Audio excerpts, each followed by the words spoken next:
Well, it's a bit of a drab day here in the kitchen garden, and the weather has certainly changed in the last day or two. That hard cold snap seems to have gone away, at least for now. The temperatures were regularly below zero and even at their best barely creeping above.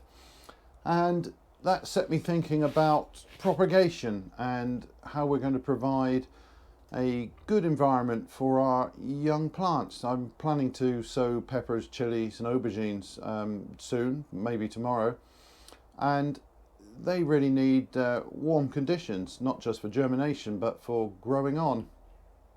And that cold weather really brought that to mind.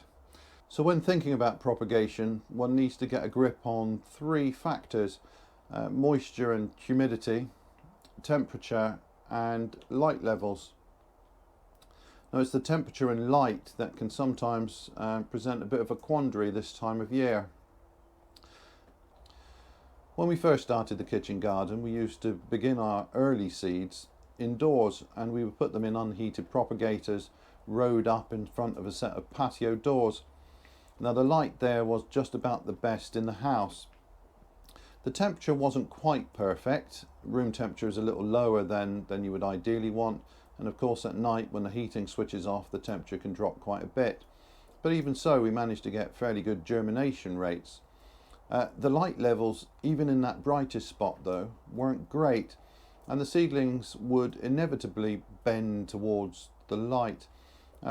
We would often turn them a quarter turn each day just to sort of even that out. But it doesn't stop you producing seedlings which are a little bit more leggy than I would like. And I would much prefer to be able to raise stocky seedlings than leggy ones. I know you can sometimes deal with it by planting more deeply, and with tomatoes it can even be beneficial, but I really don't like leggy seedlings if I can avoid it. When we bought our polytunnel, we also got a couple of large Vitapod propagators, and these are heated. And so we started raising our seedlings in there. Now, according to the specs, they can produce a temperature rise of about 12 degrees above ambient. Now, the ambient temperature until very recently was rather low, and we'd be lucky to get them up to 14 or 15 degrees. And that is rather too low for starting off chilies and peppers. I suppose germination in the polytunnel was a little slow and occasionally patchy, and that would be due to temperature fluctuations. On a nice warm day, the temperature in the propagators would be great, but during a cold spell, that could probably drop lower than is desirable. Even so, I think the resulting seedlings were better because the light levels are a little better outdoors. They're not great, of course, this time of year, and they won't be markedly improved until let's say somewhere in March. I mean, obviously every day it's getting that little bit brighter, but in general I think that the light levels are going to be poor for some weeks yet. But even so, it's better than the light indoors, and so there's always this sort of trade-off between temperature and light. Following the renovations to our kitchen garden, we no longer have a polytunnel. In fact, the old polytunnel frame is now being used as the basis for our fruit cage.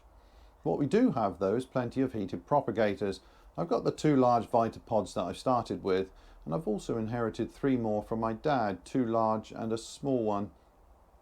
Now, he used them to overwinter his collection of cacti and carnivorous plants, which he kept in an unheated conservatory and an unheated greenhouse. And these propagators were ideal for that purpose. He only needed a temperature of about 8 or 9 degrees through the winter to keep them happy. What I'm going to do this year is move one of these and possibly two back indoors and start raising our seedlings there again. Now, these will then provide me with the ideal temperature of about 25 degrees for germination, but as soon as I see signs of life, the merest hint of green poking through the soil, I'm going to move the seedlings back down here where they can enjoy the slightly better light levels. And hopefully that way I can make the best of both worlds. the improved temperature indoors and the better light levels outdoors.